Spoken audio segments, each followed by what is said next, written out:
Bonjour à tous, nous nous retrouvons aujourd'hui pour un nouvel épisode de Verset du jour Bonjour spécial témoignage. Aujourd'hui nous recevons donc un nouvel invité, alors restez connectés. Je vous laisse avec Madame Valérie et Jade. Très bonne écoute et bon visionnage.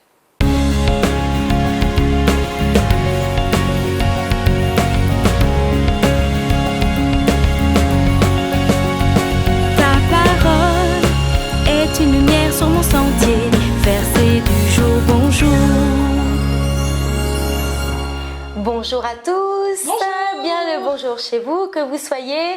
Soyez les bienvenus ce soir à Verset du jour, bonjour, spécial témoignage. Donc avec Jade, vous commencez à la connaître maintenant, et avec un immense plaisir avec Jérémy. Bienvenue Jérémy. Alors d'habitude toi tu te trouves de l'autre côté. Voilà, et aujourd'hui tu es sous le feu des projecteurs. C'est différent. C'est différent pour toi aujourd'hui, mais ce n'est pas anodin. C'est parce que tu as quelque chose de bon à partager avec nous tous. Un témoignage qui, je crois, va édifier beaucoup de personnes, notamment les jeunes qui sont actuellement à la recherche de travail. Alors, dans ton cas, il y a 4 mois, tu as commencé un travail en tant que cadreur qui te plaisait et puis quelque chose s'est passé. C'est exactement ça. C'était justement fin octobre. J'ai commencé une alternance dans le cadre de mon BTS audiovisuel Oui. dans une entreprise juste à Paris, justement. Tout se passait bien pendant tous les mois, justement. Je commençais à avoir pas mal de projets, différents projets. Oui. C'était donc un travail qui te plaisait beaucoup. Oui. Ça se passait bien. Oui. Et du coup, début janvier, premier jour de janvier, premier jour de jeûne, la fameuse nouvelle dont on va parler aujourd'hui. C'est ça. C'était pas une bonne nouvelle. Bien que ce soit le jeune, on aurait préféré autre chose. Mais tu as été très courageux, tu as encaissé. Mais alors, quelle était cette nouvelle? Alors, c'est après 4 mois de service avec l'entreprise, Oui. le patron décide justement de licencier certaines personnes et j'en faisais partie. Et tu en faisais partie. C'est ça. Je peux imaginer que quand on est en train d'étudier, quand on a 20 ans et que finalement on se retrouve sur le marché du travail, enfin dans le monde du travail, on se dit ça y est, c'est bon, c'est assuré, enfin plus ou moins, en tout cas on se projette. Et puis là, finalement, tout s'arrête au bout de 4 mois. Dans quel état d'esprit tu étais à ce moment-là? C'est sûr, après l'euphorie de me dire j'ai trouvé mon alternance, enfin, Ouais. ça fait plaisir. Comme beaucoup de jeunes cherchent. Ouais, Franchement, c'est ce que j'ai appris. C'est compliqué d'en trouver une, surtout dans un monde qui est l'audiovisuel, c'est très fermé et très réservé. Oui. Et du coup, après, avoir une nouvelle comme ça, c'est sûr, ça m'a donné un gros coup au moral. Oui. Justement, En plein jeune. c'est ça, en plein jeune en plus, j'avais envie d'arrêter. Je me suis dit non, c'est Et bon. puis l'année commence, on C'est se ça. dit de nouvelles opportunités et finalement c'est une porte qui se ferme. C'est ça, exactement. Et puis il faut continuer, malgré ça. Obligé. Alors qu'est-ce qui s'est passé par la suite? Alors, après mon licenciement, Oui, tout d'abord, en vrai, au début, tout ce que j'avais envie, c'était m'énerver. Parce qu'après avoir vu cette nouvelle, j'ai voulu sortir, prendre un peu l'air, que j'avais pas envie justement de me déchaîner et tout. Mais justement, je voulais juste souffler un peu, essayer d'oublier, passer à autre chose. C'est vrai que c'était dur. et qu'est-ce qui t'a empêché de t'énerver parce que bon, c'est vrai que quand on est en face de gens qui n'ont pas forcément les mêmes convictions que Ouais, nous, c'est vrai que on doit les respecter. Oui. Mais quelque part, il y a ce sentiment d'injustice quand tu sais que tu as été bon dans ce que tu étais en train de faire et que malgré tout, on ne te garde pas. Tu te dis, mais Pourquoi? C'est sûr. pourquoi? Ça tombe sur moi surtout. Pourquoi ça tombe sur toi? C'est sûr, un gros sentiment d'injustice, d'incompréhension surtout. Oui. De se dire pourquoi ça m'arrive à moi, pourquoi maintenant, pourquoi là. Tout aurait pu bien se passer et ça arrive maintenant, Oui. c'est sûr. On voit du noir, on ne sait plus quoi réfléchir, plus quoi faire. Et là justement, c'était pendant justement dans la leçon que j'ai fait, on parlait de foi. J'ai lu un psaume 37 qui me disait en fait qu'il ne fallait pas s'énerver lorsque justement quelqu'un ou quelqu'un de méchant venait nous affliger. Il ne fallait pas s'énerver, garder son calme. et se reposer en éternel. Ce que j'ai fait, au final, justement, avant de partir, j'ai dit au revoir à tout le monde, salué ma responsable. Et après, justement, j'ai secoué la poussière poussière de tes pieds. de mes pieds et je suis parti en paix. Je me suis dit, ok, passons à autre chose. Et suite à cette nouvelle, justement, bon, tu as bien réagi vis-à-vis de tes responsables, mais par rapport à ta famille, financièrement, ça allait avoir des répercussions sur d'autres choses. Comment tu t'es sentie? Comment ça s'est passé? J'appréhendais beaucoup la réaction de ma famille. Oui. Surtout, pour eux, se lancer dans l'audiovisuel, c'était, on va dire qu'il y avait de meilleurs domaines pour avoir de meilleurs débouchés. C'est sûr, pour eux, c'était... Bien. Excuse-moi, Oui. parce que ta famille aurait préféré que tu fasses autre chose? Ah oui, c'est sûr. Justement, en fait, de base, je suis issu d'un cursus scientifique. Et donc, me voir partir dans l'audiovisuel, Non, c'est pas pareil. c'est vrai. C'est Non. pas pareil. Non, non, non. Et du coup, j'ai fait ce choix-là. Donc, je leur ai dit, je faisais ce choix-là. Et du coup, après, leur ai annoncé cette nouvelle-là. Ah oui, Alors là, là ça devient compliqué. ah oui, vraiment. Et du coup, j'ai dû l'annoncer à ma mère. Alors je peux imaginer les réactions du genre on te l'avait dit, tu vois, tu veux pas écouter. Je pense qu'en rentrant à la maison, tu as dû beaucoup cogiter quand même. C'est sûr, justement, avant de lui annoncer. Et en fait c'est justement, après être partie, justement, je suis rentré chez moi. Et en rentrant chez moi, je la croise. Et elle me demande, qu'est-ce que tu fais là? Pourquoi tu es rentré aussitôt? Ah, J'ai fait, comme par hasard, je la croise. Toi, t'aimerais qu'elle rentre tard. Ah ouais, justement, je voulais attendre d'arriver à la maison, qu'on soit posé, mais là, du coup, je l'explique brièvement. Elle fait, ok, on va en parler à la maison. ah. Du coup, j'appréhende là, elle rentre, je lui dis justement ce qui s'est passé.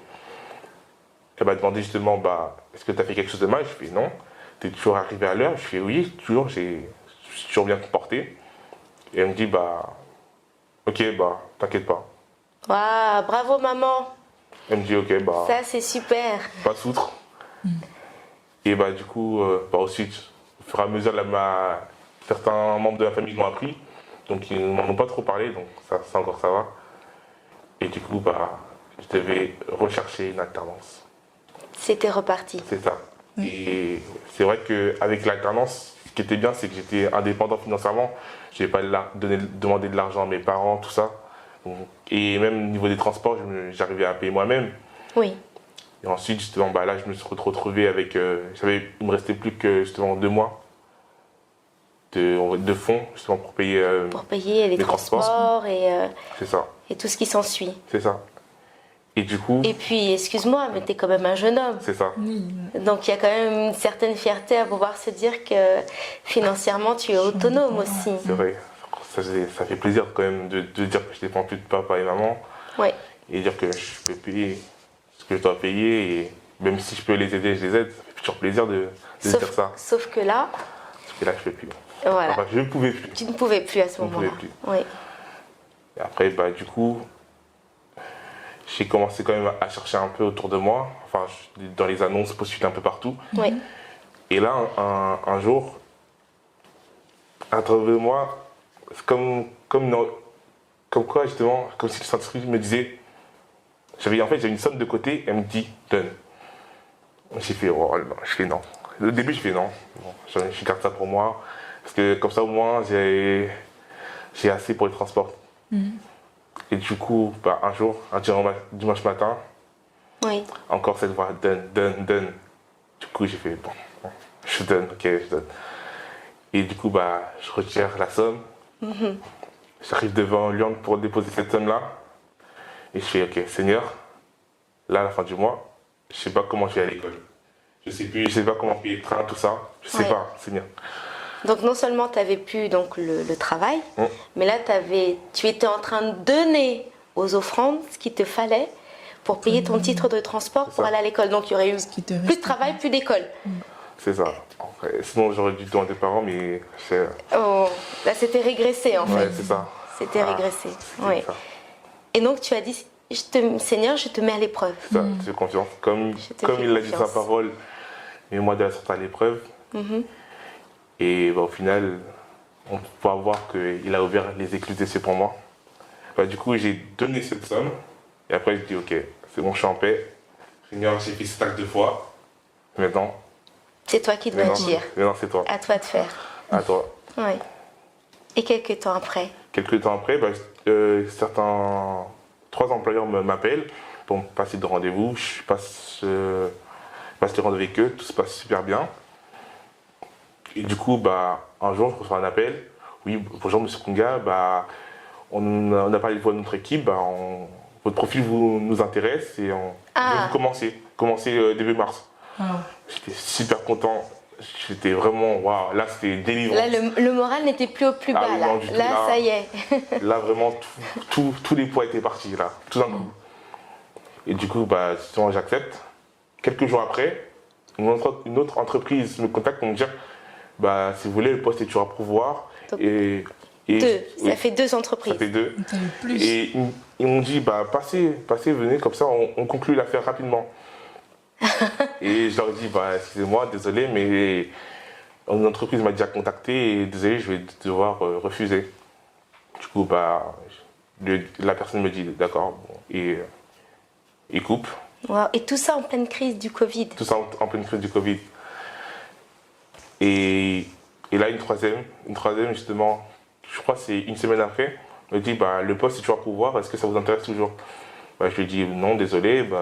C'était la 3e? C'était la 3e, justement. Je lui ai fait, non, désolé, si j'ai pris quelque part, je vais devoir refuser. Et la personne me dit, Excuse-moi, mais ça me fait penser aux demandes au mariage. Il était déjà pris. franchement, C'est comme ça. Fallait être plus rapide. c'est les plus jeunes qui s'emparent des choses du royaume. Exactement. Donc au final... Et la personne, justement, elle me dit, on est super content pour toi. Franchement, ça nous fait plaisir, justement. Elle a dit justement à tous ses collaborateurs, au final, on était très content pour toi. Oui. Et elle m'a dit, j'espère que plus tard, on pourra collaborer ensemble. Et je leur dis, en 3e année, je compte quand même continuer mes études en alternance. Et elle me dit, ah d'accord, écoutez, on garde votre contact, gardez mon contact. Et appelez-nous en septembre 2022 à la fin de votre BTS. Waouh. Même la 3e année, elle est assurée. C'est ça. Oh là là. Waouh. Du coup, là, je savais pas quoi dire. Je suis... merci. Là, tu étais noyé sous la bénédiction. Là, je me suis dit... Je n'ai pas aucune réaction. Je me suis dit... pourquoi? Incroyable. Et pourtant, ça s'est fait... Justement, je me suis fait licencier début janvier. Et j'ai eu tout ça courant février. Justement, dans ce court laps de temps. Comme quoi, avant, j'avais passé des 6 mois à en chercher une seule pour être accepté dans une seule. Et là, en espace de 1 mois et demi, je suis accepté dans 3. Waouh. En pleine crise du Covid. Applaudissez, Ça, c'est pas Dieu. En pleine crise de Covid, alors que justement aussi les gens de mon école avaient du mal à trouver une alternance. Et là, j'en reçois 3. Et tout le monde,